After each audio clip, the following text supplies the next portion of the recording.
Radio INA presenta. Pelota al aire. Charlas radiofónicas.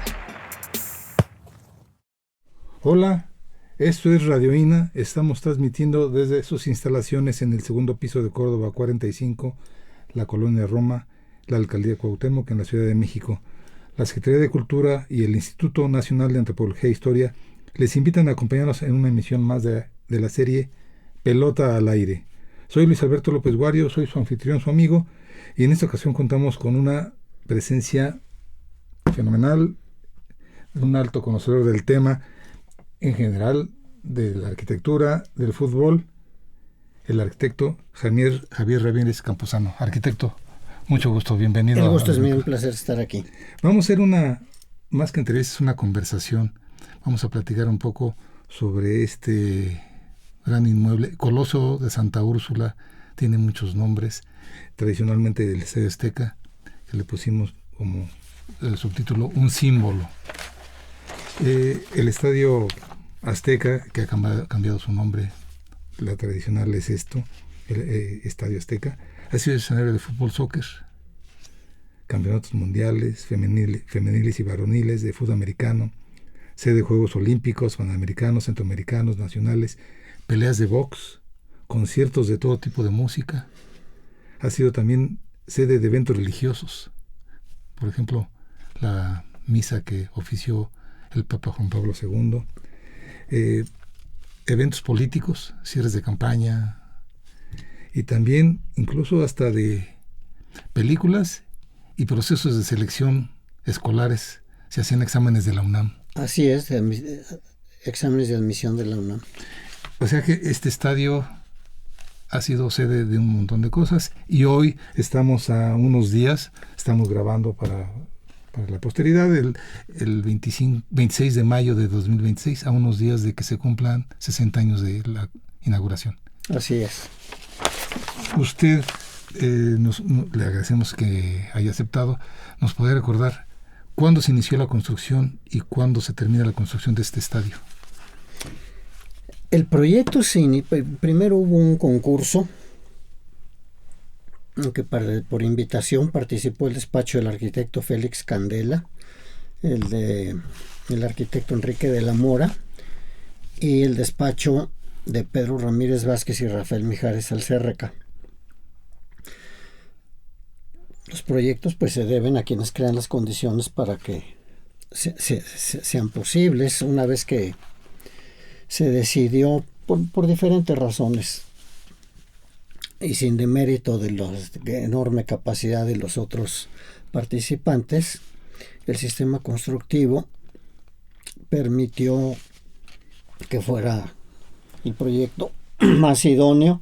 Se inicia en 1962, concluye en 1966. En algún momento la construcción se detuvo 6 meses por un quebranto económico. Hubo necesidad de renegociar los créditos.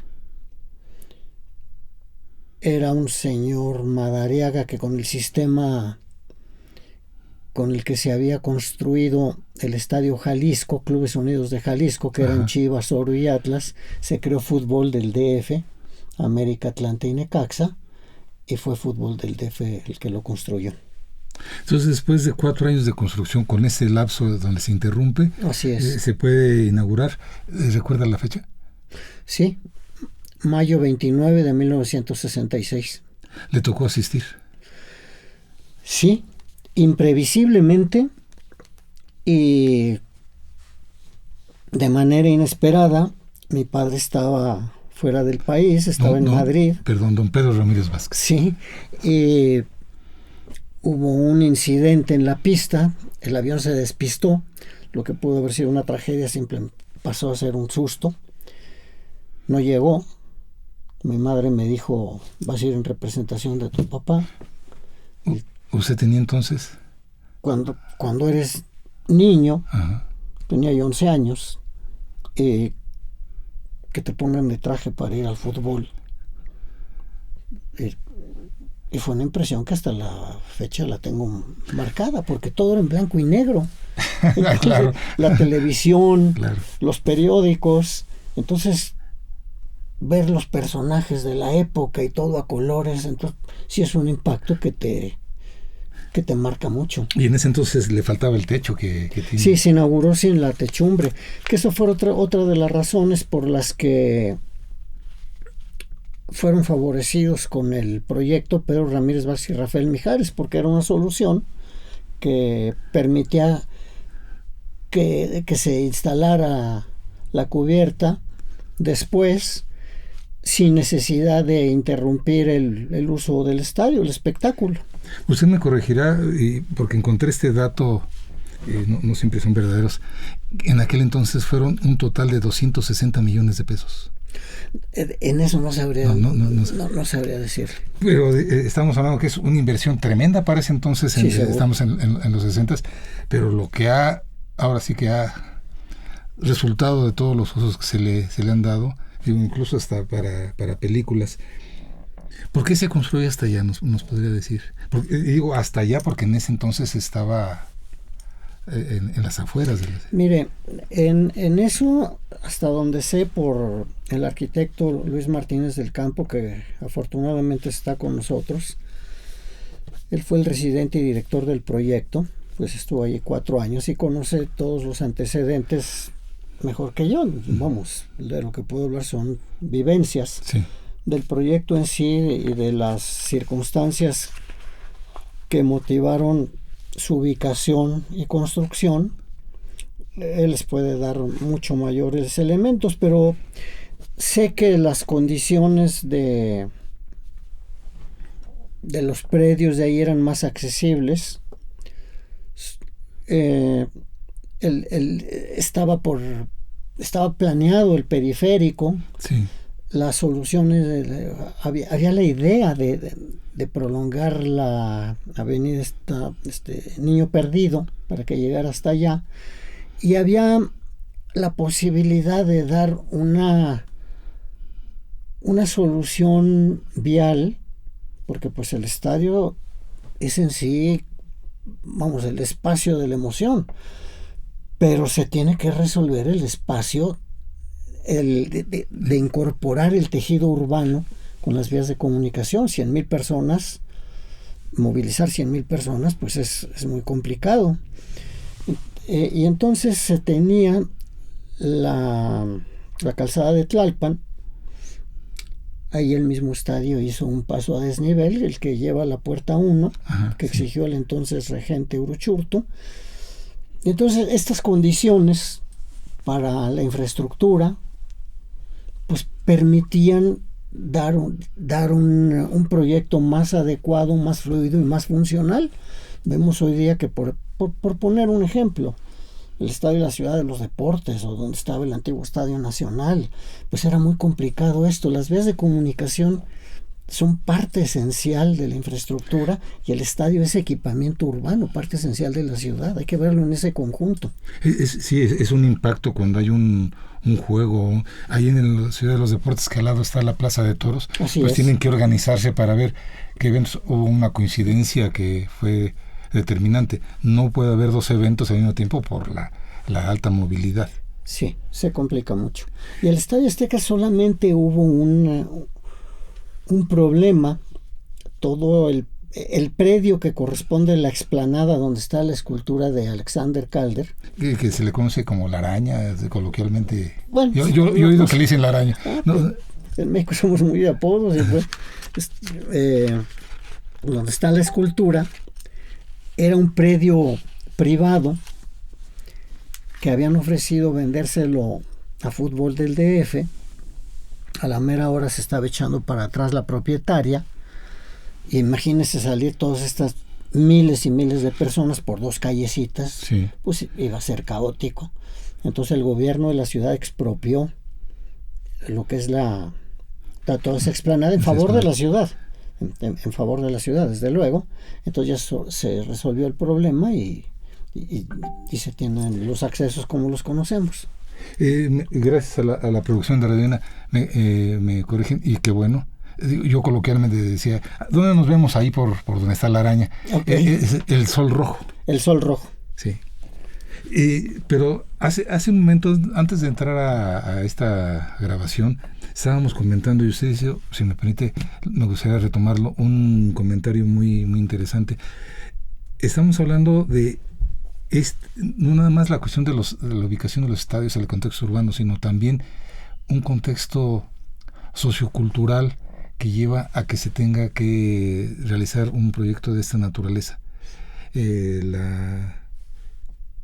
Surgimiento del nacionalismo, la cultura y el deporte fusionados. Estábamos comentando hace poco, si nos lo podía recuperar. En la hemeroteca vi una entrevista con Guillermo Cañedo que dijo que menciona que la idea de construir el gran estadio fue en un viaje que hizo a Sao Paulo en 1959.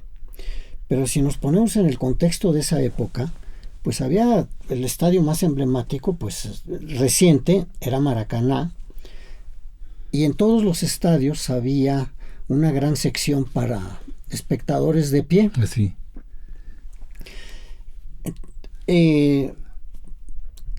Históricamente, pues Wembley era el emblema por el valor histórico.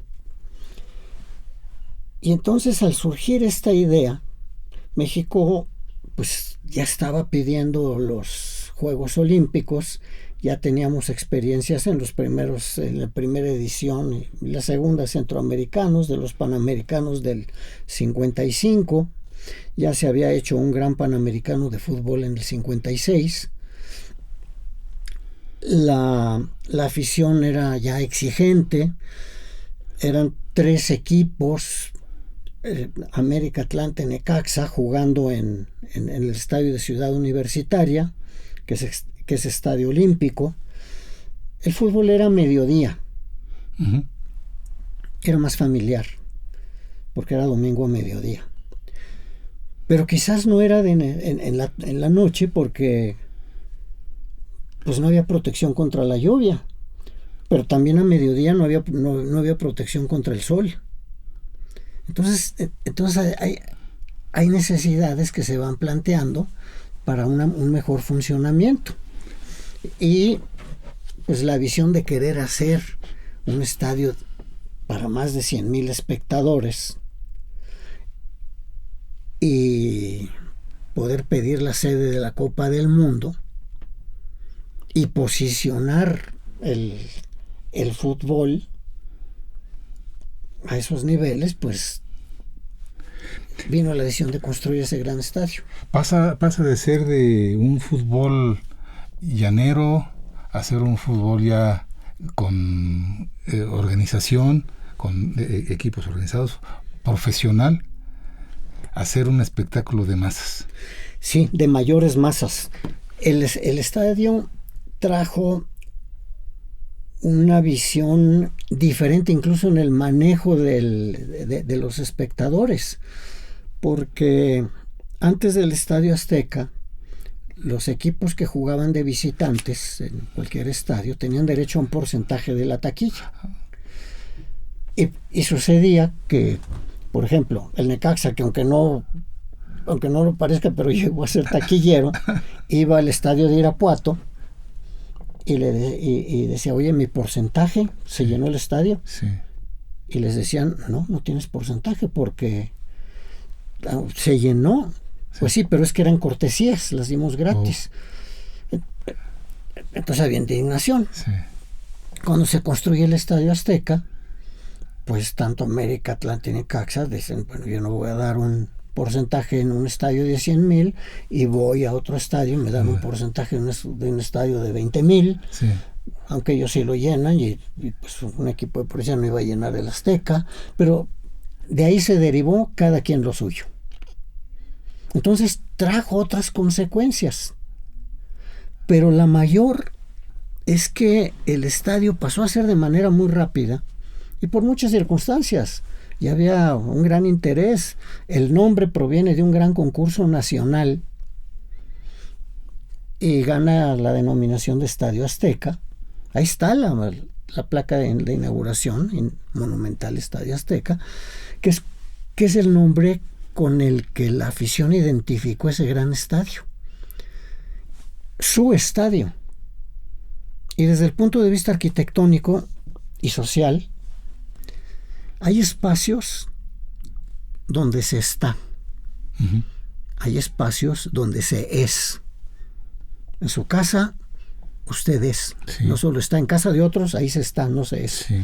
Y el estadio Azteca, por eso, si la gente va, ahí se es. Se siente un espacio propio. Además de la funcionalidad de tener una solución de rampas que permite un desalojo muy rápido para 100,000 personas. Es el único estadio hoy día que 800 tenedores de palcos pueden tener acceso a las puertas del palco en su propio automóvil. Ningún otro estadio lo tiene. Entonces, esa funcionalidad y ese sentido con el que la gente se identifica tiene una escala que se llama la escala de dignidad. Que eso es lo que expresaba Pedro Ramírez Vázquez por ejemplo, en la arquitectura, en el estadio, el Museo de Antropología tiene que estar a la escala de la dignidad que merecen nuestras culturas prehispánicas. O el logotipo de las Olimpiadas de 1968 a la escala de la dignidad de una constante cultural inspirada en sellos prehispánicos que manifieste un México con expresión contemporánea. Todo obedece a ese común denominador. Sí, no es que participaron en un concurso, obtuvieron el premio, la construcción. Estamos hablando, es una inversión enorme, ya nos dijo que tuvieron problemas incluso de financiamiento, Así es. se tuvo que detener. Pero aquí lo fundamental y que me gustaría retomar, me parece central en su plática, es el ser y el estar y la identidad. Así es. Digo, voy a decir una cosa que a lo mejor es políticamente incorrecto, pero para la gente ha habido nombres de este estadio, nombres del Estadio Azteca, se le ha intentado dar otros nombres y aún ahora se le sigue llamando el Estadio Azteca, por alguna razón. Y desde mi perspectiva la razón es esa identidad que se tiene con ese lugar donde yo me siento. Sí, lo que pasa es que el nombre debe identificar, proyectar y distinguir. Y para lograr identificar, proyectar y distinguir, pues se hubiera necesitado una campaña que no se hizo de persuasión o de mercadotecnia, no lo sé. Pero, por ejemplo, el estadio, yo le digo Maracaná, se llama Estadio Jornalista Silvio no sé qué. Ajá. Yo estoy seguro que si usted va, si fuéramos a Río de Janeiro y le dice usted a un taxista, llévame al estadio Jornalista Silvio no sé qué, no va a saber dónde es. Si le dices llévame a Maracaná, ahí va. Ahí va. Sí, a lo mejor es políticamente incorrecto, pero es porque, retomando eso que dice, es de los primeros recuerdos que tiene mucha gente es ir al estadio y ese enorme espacio, esa construcción, que además no solamente es un símbolo, por eso preferimos ponerle así a esta emisión, sino también la hechura. Ha soportado sismos de muy alta intensidad y sigue Sí, como no ha pasado nada. Ese es un sistema de cimentación muy importante, muy interesante. Lo hicieron los ingenieros Félix Colinas y Óscar de Buen. Estamos hablando sobre roca sólida. Es basalto. Además, el entonces regente Uruchurtu exigió pruebas de carga muy por encima de su capacidad y no hubo ningún problema. Sí, cuando la gente se pone a brincar emocionada. Bueno, ahí sí llegó a haber algún microsismos. No, porque en esa época las porras no brincaban. El estadio es sinónimo de pasión, sí. de emoción, de experiencia, de vivencia. Y en esa pasión y en esa emoción, pues las porras se han desarrollado y brincan al mismo tiempo. Entonces, en las partes voladas de la tribuna superior empezaban a brincar. y se empezaba a mover la estructura. Entonces, a raíz de eso, ya las porras se ubican en la parte más alta, en una parte más alta, y ahí no hay problema, porque no están voladas. Pero incluso en CEU, las porras están en las partes más altas, los ultras, más altas, donde no está volado. Este estadio, ya se ha hablado mucho de eso, lo retomo muy, muy rápido. Ese es el único estadio hasta la fecha que ha albergado 3 mundiales, y no nada más 3 mundiales, sino 3 inauguraciones. ¿Fue usted a las inauguraciones de los mundiales anteriores? Sí, tuve oportunidad de ir. En el 70 y en el 86. 70 México contra la Rusia, Unión Soviética. Entonces, Unión Soviética. En el 86. En el 86 fue Italia-Bulgaria. Fue un empate a 0. Y también el de México 70 fue 0-0. Sí, cierto. 2 empates a 0. Quedamos 0-0. Y eso, si no recuerdo mal, es de las primeras transmisiones a color de fútbol que se hicieron. Yo no tuve la oportunidad de ir al estadio, lo vi por la tele y fue de las primeras. En el 70, en el 70, sí. Sí, ya era color la televisión. ¿Y le iba a asistir a esta nueva inauguración? Pues espero. Vamos a levantar la voz para decir que, pues, por favor, sí. tenemos esa posibilidad. Estamos en la recta final de la emisión, así de rápido. Para usted, ya dejando de lado todo el contexto urbano, todo el contexto social, todos esos momentos de participación que ha tenido con su padre, con los elementos de construcción, la misma política, que son 60 años y México se ha transformado. Para usted, ¿qué es el Estadio Azteca? ¿Qué significa? Bueno, una satisfacción, un orgullo desde el punto de vista estrictamente personal, pero no solo por el vínculo familiar, sino por la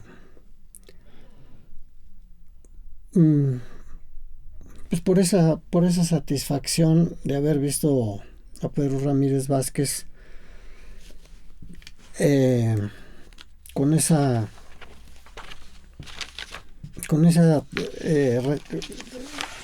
satisfacción del deber cumplido, y ver cómo la gente se ha identificado con el espacio, porque en la obra de Pedro Ramírez Vázquez, por ejemplo, sin demérito de cualquier otro arquitecto, que son extraordinarios, si usted va a una casa o una obra de Luis Barragán, usted siente que está en una obra de Luis Barragán.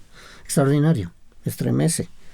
Pero si usted va a una obra de un proyecto encabezado por Pedro Ramírez Vázquez, no se identifica al arquitecto. Si usted va al Museo de Antropología, usted está en el museo, o en el estadio, haciendo a un lado el arquitecto.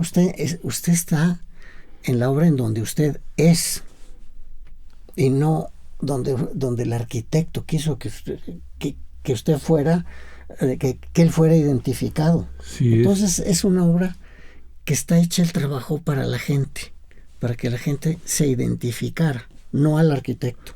Y para el Instituto Nacional de Antropología e Historia, el Museo Nacional de Antropología, pues es otro símbolo, es un ejemplo, y recientemente recibió un premio internacional por su arquitectura, su museografía, por el trabajo que tiene. Me voy a permitir, tomé unas notas para cerrar, y si le parece correcto, hace rato también fuera de grabación, leyó usted unas líneas que escribió su papá, si nos lo pudiera retomar. El arquitecto Pedro Ramírez Vázquez, padre de nuestro invitado, el arquitecto Javier Ramírez Campuzano, construyó la Escuela Nacional de Medicina. Así es. En el 53. El Museo de Arte Moderno. Así es. El Palacio Legislativo ya en el 77. El Museo Nacional de Antropología en el 66. El Estadio Azteca en el 66. Bueno, estoy hablando de las inauguraciones. Y la nueva basílica, que representa Es como el templo de Salomón. No, es una... la forma es una consecuencia de la complejidad que tenía la cimentación. Tenía que ser un apoyo central hasta la capa firme. Sale una plataforma de concreto en donde solamente hay unas columnas que sustentan que reciben la cubierta, y lo que da como consecuencia una carpa. Así.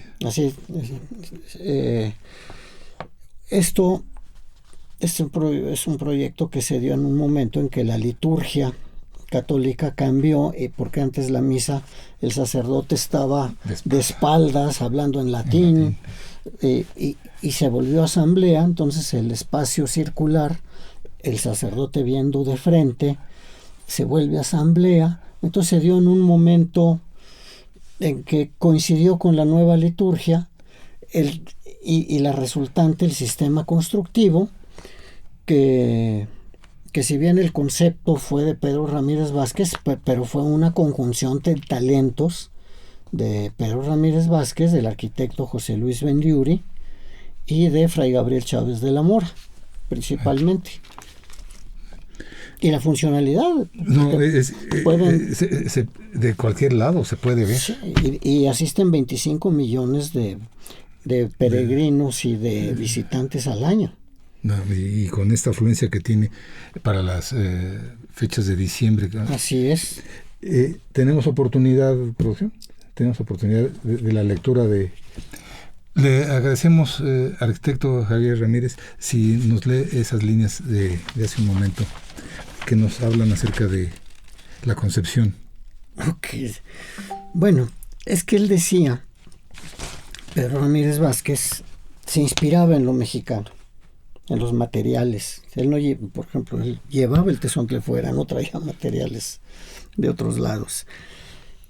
Y él volteaba a ver a México y lo expresaba de que el pasado inspirado no es ruina sino huella, y los vestigios, más que sombras, son testimonios, y había que entender su sentido y comprender su valor, que sedimenta esa parte que integra más cabalmente nuestro ser y aclara nuestra conciencia, porque así el pasado, las obras y los hechos de los seres inscritos en él es patrimonio, legado y ejemplo. Por ello, hay que expresar con nuestras constantes culturales de una manera contemporánea. Y esa es la personalidad creativa mexicana. Y en eso siempre volteó a ver a México. Con esas palabras nos estamos despidiendo. Le agradecemos enormemente al arquitecto Javier Ramírez Campuzano que nos haya regalado este tiempo. Agradecer sus palabras, estos recuerdos acerca de este emblemático, de este símbolo que es el Estadio Azteca. Próximamente será inaugurado el Mundial por primera vez en 3 países y México tendrá la sede, el privilegio de la inauguración. Luis Alberto López Guario, en nombre de Radio INA, doy por terminada esta emisión, que fue posible por la generosa participación de nuestro invitado, el arquitecto Javier Ramírez Campuzano. Gracias a nuestros escuchas por su atención. Les sugerimos consultar más de nuestra producción a través de nuestras distintas plataformas digitales como YouTube y Spotify. La producción es la Coordinación Nacional de Difusión a través de la Dirección de Producción Audiovisual con Ana María Galicia Zamora al frente, la subdirección de Radio INA con Gabriela Marentes Garza, la realización de Evanibaldo Aldo Morales Ellis, grabación y edición Rubén Martínez Esquivel, el apoyo de Marta Hernández, Paula Bedoy y Jerónimo Cuevas. Luis Alberto López Guario dice hasta la próxima. Arquitecto, muchísimas gracias. Gracias a usted, Luis Alberto, y a todos sus colaboradores. Muchísimas gracias. Hasta la próxima. Las opiniones y comentarios aquí expresados son de entera responsabilidad de quienes proporcionan la información y no representan necesariamente las opiniones de Radio INA ni comprometen el pensamiento editorial del Instituto Nacional de Antropología e Historia. Instituto Nacional de Antropología e Historia. Secretaría de Cultura.